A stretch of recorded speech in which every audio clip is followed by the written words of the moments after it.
everyone, thank you for joining me today for my review of the Tarot Art Nouveau as published by Lo Scarabeo. I'd like to start by saying this is not a new deck to me. I received this version of it in the mail 4 or 5 days ago, but I've obviously looked through the cards, I've opened them. This is obviously not the way cards come when you first get them, but I'm comfortable with this deck, and that's not because I've already looked at the cards in the last 5 days, but because I have this bizarre edition of it from, it's like some sort of limited edition Lo Scarabeo deck, and I'll be taking a look at this in comparison with this at the end of this video. So if you want to, I'll maybe timestamp it in the description, but for right now, we're going to be taking a look at this deck.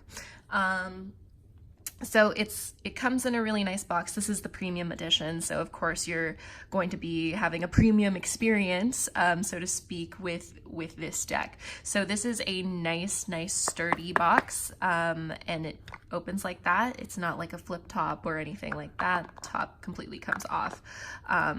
So it's like a purpley kind of color, violet kind of color with silver foiling, and it's incredibly reflective of light. As you can see, it's like a party. So that's the box, which I could talk about all day because of how pretty it is, and it's really nice at the bottom because you don't get the tuck box situation where you put the cards in and then one of the cards falls out. You don't get that with a deck like this or with a box like this, so that's really nice. So let's just pop the top open, and before I say anything about the cards, I want to point out that this is the way I received them. They were like slightly bent. I don't know if you can tell, but there's like a bit of a curvature, and I don't know if I'm just being nitpicky, but I think it's the way that the cards fit in the box, because I don't know if it's like a perfect fit or if they get like smushed a little bit, but that's just one thing to notice. It really doesn't bother me that much. It's just a little bit annoying, but if that's something that's going to bother you, then maybe look into other versions of this deck. Okay, so the box obviously comes with the cards, and then it comes with 2 bonus cards, one of which is a title card for the deck. These are the backs of the cards. This is the Justice image on the Justice card. I want to stop saying card so much, but it just makes sense to keep saying it. Oh, my dog is howling. Sorry about that. And then the other bonus card is like an advertisement card for 2 other premium edition decks that Lo Scarabeo offers. I think these are the only 2 other ones that they offer. So those are those, and then here are the cards. So the card stock is really nice. Let me just pull one off the top and I'll show you. I don't really know how to show how like thick cards are, but this is what I've been doing the last few times just to show like how much force might be necessary to kind of bend it a little bit. Yeah, it's like it's not flimsy at all, but it is flexible, which is important when it comes to tarot cards. So I'm going to do a flip through of these, but before that, I'd like to talk about a few things regarding the cards, and so I'm going to stop this one and then start a new one.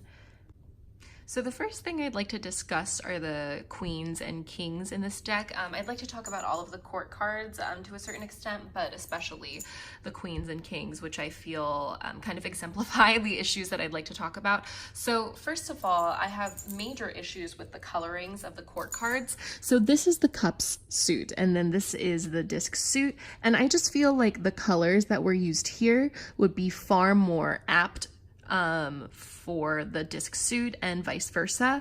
Not so much with this one, though there is quite a bit of blue there, but it is true for the quartz in also some of the other suits. Let's see, I have the wands here, and in the wands, see, the wands, the queen is blue. This makes sense for the king. And then in the swords, I do believe that the queen, yes, the queen is this orangey color, and then so is the king. And that just kind of bugs me because I just have always associated cups with blue and discs with like earthy tones. So that's like one of the things. And then the other thing that kind of bugs me is are the king cards. All of them kind of depict him having some sort of dominance over a woman, and that woman is never the queen. And that kind of just rubs me the wrong way because I've always associated the queen and king together, of course, and I've always thought of them as like one happy couple, but I guess they're not. And that kind of just breaks my heart, as I don't know why. It's maybe that's kind of like funny and like a little quirk of mine, but I just feel like it doesn't really make sense for the king to be shown in this kind of context. If you're going to have like another woman in the card, I would probably have preferred it to be his wife, the queen, which is just what makes sense to me. Unless, like, I don't know, all of these kings appear to be like Zeus-esque, and then they also appear to be the same king, though I don't know if that's true of the other cards. Let me take a look here. Yeah, they all appear to be the same dude who has dominion over all of these different women, and maybe she's her, and I just don't know. That's just one really bizarre thing about these cards, is that, like, I don't know, and then maybe that's her. I don't know. I just don't know. The kings really kind of skeeve me, but they do make sense for the kind of reading that you would give to a king card, right? Because there is that element of power, power over the passive, and even in some of the cards that do have that, they're not all this violent. Like, this one feels violent to me because it feels like she wants to get away, and so that's just something that rubs me the wrong way. The other thing that I wanted to talk about was this is an incredibly white deck. I don't know how many people that necessarily bothers, but I've definitely heard people complaining about things like that before, where a deck is incredibly white and like there's no representation of people of color.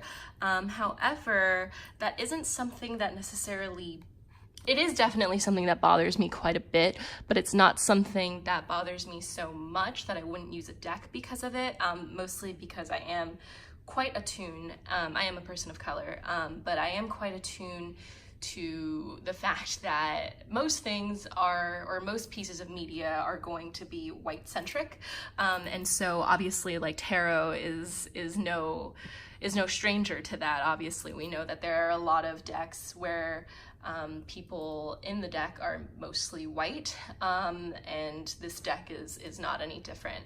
And also, because it is Art Nouveau, I give it like an extra bit of a pass, because just traditionally Art Nouveau figures weren't necessarily, you know, not white, non-white. So those are like the major things that I have with this deck. Otherwise, it's really pretty, and I look forward to showing you the flip through.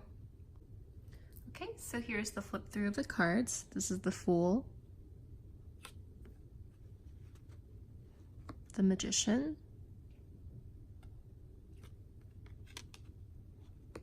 the High Priestess, the Empress,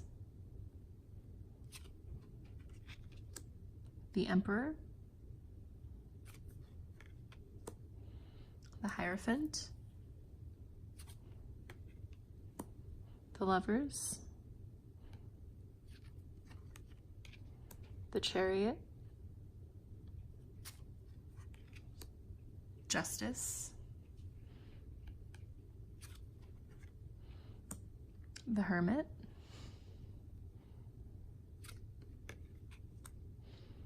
the Wheel of Fortune,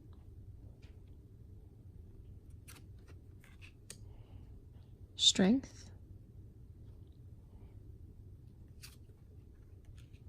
the Hanged Man, Death,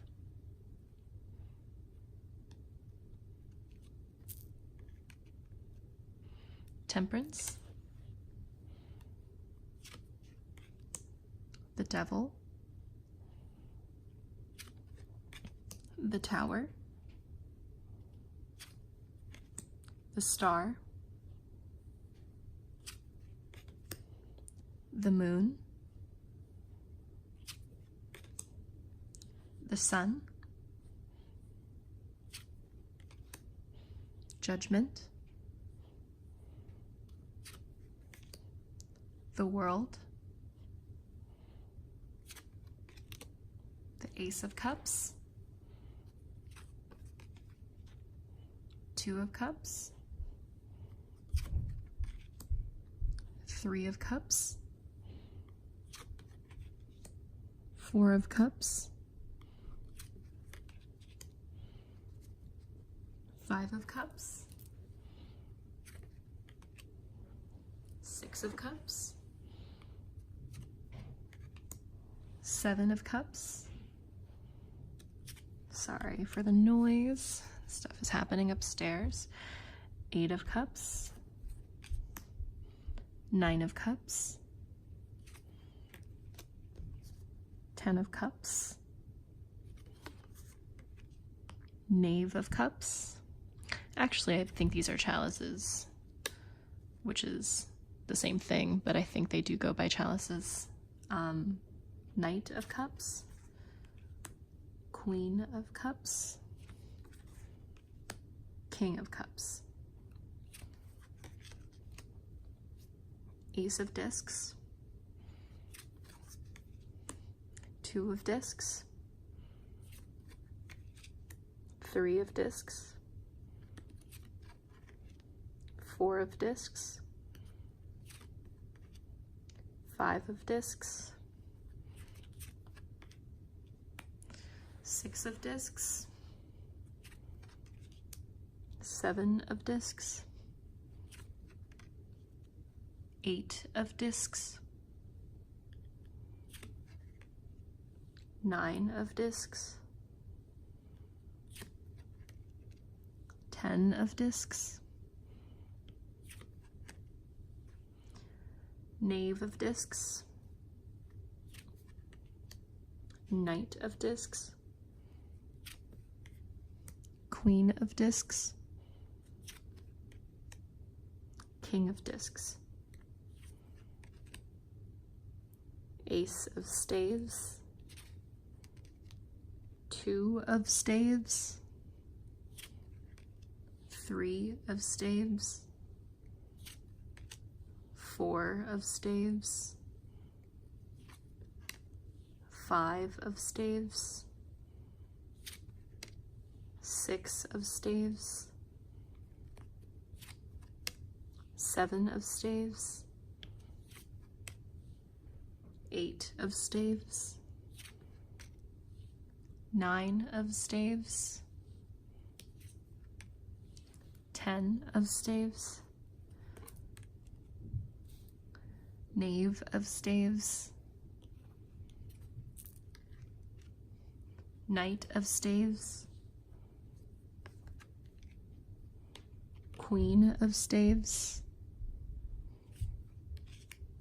King of Staves, Ace of Swords, Two of Swords, Three of Swords, Four of Swords, Five of Swords, Six of Swords, Seven of Swords, Eight of Swords, Nine of Swords, 10 of Swords, Knave of Swords, Knight of Swords, Queen of Swords, King of Swords. All right, so those were the cards, and now I'm going to talk about the other deck that I have that is this deck. I don't know how else to describe it. Okay, so now I want to talk about this box and this box. So this is the premium box that is on sale everywhere. I got it on Amazon. But this one is very, very special to me. It's the Tarot Art Nouveau, but it's printed in a very specific special edition. I haven't taken a look at these in a while. I guess like the first time I'm gonna be looking at them in a long time is on camera. But I got this on eBay in a set of 2. I also have the Tarot Universal, or the Universal Tarot in this form. So this is a matte box. It feels like wallpaper. Like that's the only way I can describe it. It feels like wallpaper. And I read online, I think these were produced specially. They're a form of limited edition, but I have no idea how people got them. I have no idea how to get my hands on more, but I did get my hands on this one and the other one. And so I'm gonna pop off the top, and then the cards, they're printed on this incredibly nice matte paper, and the inking is so rich. It feels like it's like not bendable. I mean, it's not flimsy at all. Like when I do it like that, that's the only way I know how to kind of describe it. It kind of has like a cardstocky feel, and they're the same images, just printed a little differently, super richly. And then they come with 2 cards. One of them, or 3 cards actually. So this one, it's signed by the author, or the artist rather, of this deck. And then there's also a little white booklet, which I assume is not necessarily the same booklet that's in this one, but probably the one that comes with all the other decks. So it comes with this, which is super cool. And then it comes with tarots published in the same series. So I wonder if these are the ones that were also published in this format. And then there's the title card, which is the same. The backs are different on this one as well. And I guess, okay, so they were printed in 250. It's in Italian, so I can't quite understand it. Oh, there it is. This deck in a deluxe edition has been printed on precious paper quality in the year 2002, in an edition limited to 250 copies signed by the artist. So I have no idea how the person I bought it from even got their hands on it, or how I can get my hands on more, as I've already said. But I just wanted to show that because I thought it was pretty cool, and I just wanted to share that with you guys. Anyway, thank you for watching. If you're interested in an ASMR version of the flip through, you can go ahead and click the link in my description. And I hope you have a wonderful rest of your day. Thanks for watching.